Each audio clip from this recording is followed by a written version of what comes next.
because we've received these legacies, we're now in the Anthropocene faced with new choices. A constellation of insights, post-humanist, post-structuralist, ecofeminist, indigenous, fugitive sciences, and topographical shifts, crisis events like the pandemic, that we're witnessing and still in right now, are forcing us to change our minds about the dimensions of the self. In other words, it seems the self has traveled, right? Where we put the self is no longer where it is, and it has become diasporic. It has left the room, if you will. It has left the chat room. There is a sense in which we're being invited to leave the suffering subject behind and touch the conditions of suffering.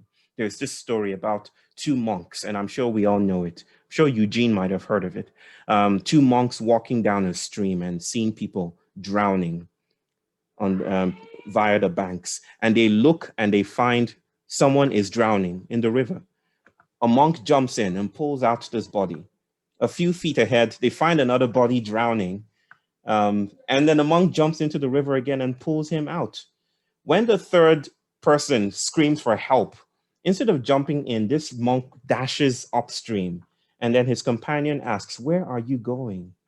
And this monk says, "Well, I'm going to stop them in from falling in, wherever they're falling in.